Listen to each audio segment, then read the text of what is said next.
Tadi kita sudah tahu, yang pertama, tujuan yang kita akan ambil adalah, akan aku cari adalah DBAS.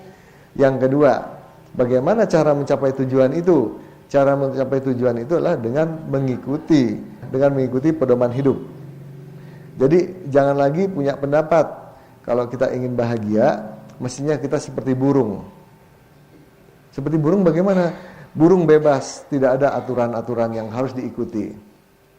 Dulu tahun 70-an ada hippies, flower generation. Nah, orang-orang itu berpendapat bahwa untuk bisa mencapai kebahagiaan, kita jangan dibelenggu oleh aturan-aturan apapun. Sehingga orang-orang hippies itu kita lihat ya, ada yang bajunya pakai kaos aja, celana pendek, pakai sendal, padahal itu jutawan-jutawan. Nah, kenyataannya paham itu ternyata salah. Bukannya kebahagiaan yang diperoleh, malah banyak yang bunuh diri, yang stres. Nah, kita lihat sampai sekarang paham itu dan sendirinya mati. Dibuktikan oleh sejarah bahwa pendapat itu ternyata tidak benar. Justru sekarang ini baru diakui kebahagiaan itu tidak mungkin bisa diperoleh tanpa mengikuti pola hidup tertentu. Jadi kalau kita bebas seperti burung, terbalik justru tidak akan mengalami kebahagiaan. Tapi kebahagiaan itu justru kalau kita mengikuti pola hidup tertentu. Jadi kalau kita mengikuti pola apa yang diajarkan Al-Quran dan hadis, itu pola cara hidup. Nah, kita bisa akan mencapai kebahagiaan itu. Kemudian hal yang keempat, bagaimana cara untuk mendapatkan keyakinan ilahiyah tadi? Ada 3 hal, itu dengan pengalaman langsung, kemudian dengan tafakur dan penambahan wawasan, di mana masing-masing ketiga hal ini berbeda hasilnya. Yang bisa instan, yang bisa cepat, itu kalau pengalaman langsung.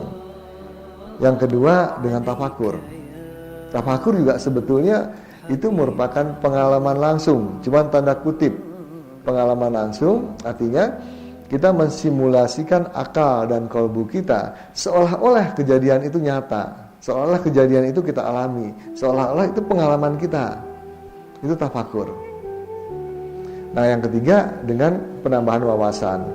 Penambahan wawasan ini bisa dengar ceramah, bisa baca buku, tetapi biasanya penambahan wawasan ini tidak bisa melahirkan keyakinan baru, tapi dia memperkokoh keyakinan kita.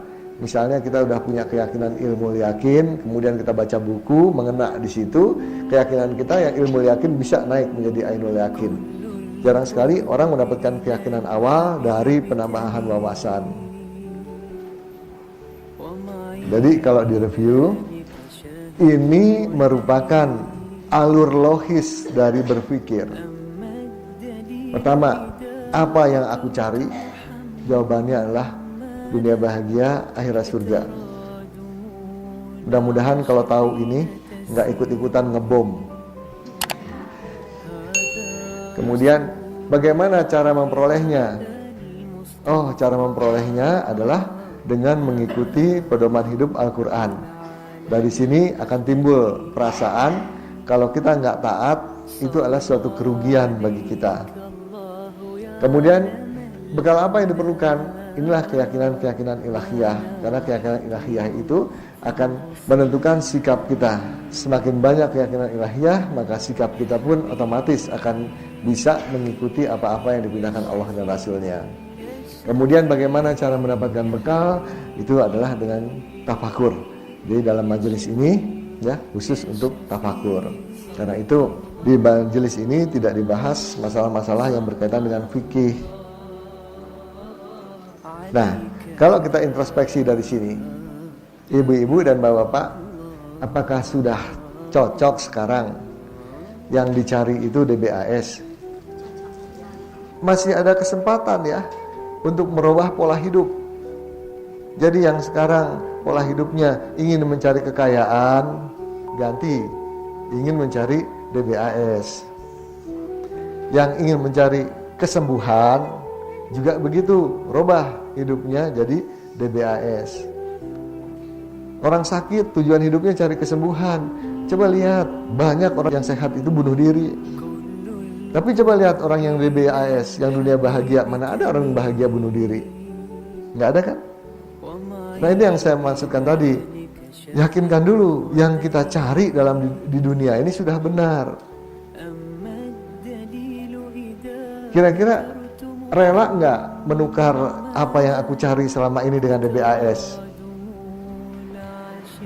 Rela nggak?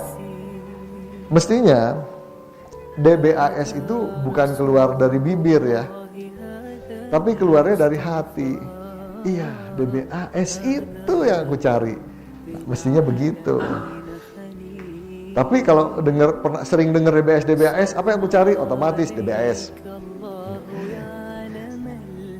Coba lihat kenyataannya, sampai minggu kemarin aja DBAS nggak yang dicari.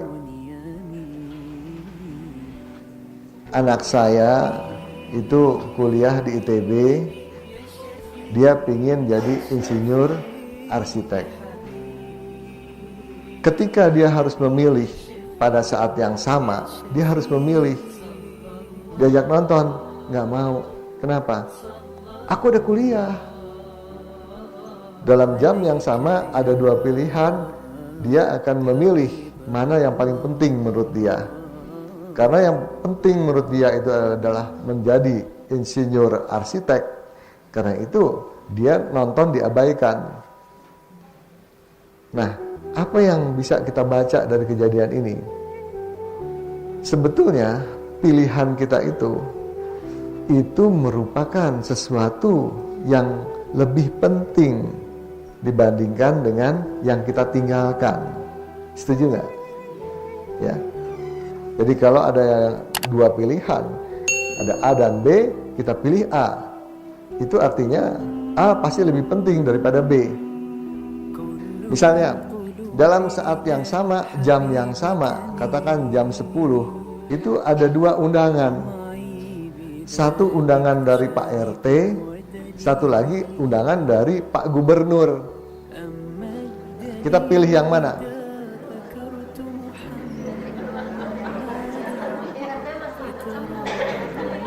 Pilih gubernur ya.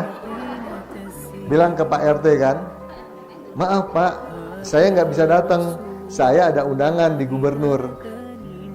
Artinya apa? Itu adalah pilihan menurut kita lebih penting daripada hadir di undangan Pak RT. Betul ya? Nah sekarang, pada saat yang sama, hari Sabtu jam 9, ada dua pilihan. Satu, tafakuran. Yang kedua, nyuci. Cucian numpuk. Mana yang dipilih? Nah, kalau yang dipilih tafakuran berarti betul bahwa prioritas dalam hidup ini adalah DBAS, bukan nyuci. Sekarang kalau di jam yang sama ada dua pilihan, tafakuran dan ada undangan. Nah, yang mana yang dipilih?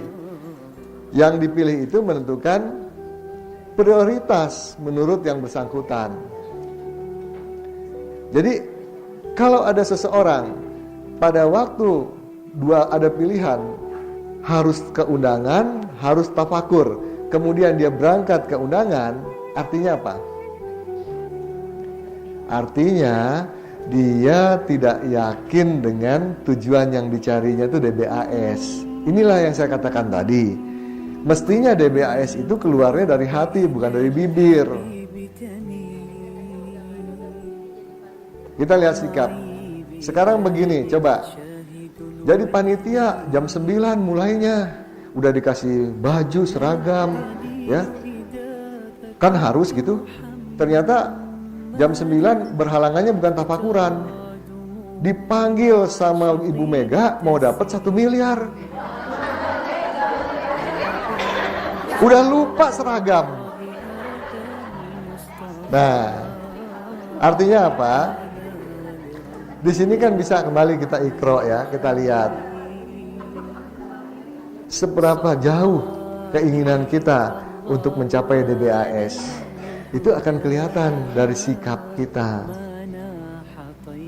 Tadi disampaikan bahwa cara mendapatkan DBAS itu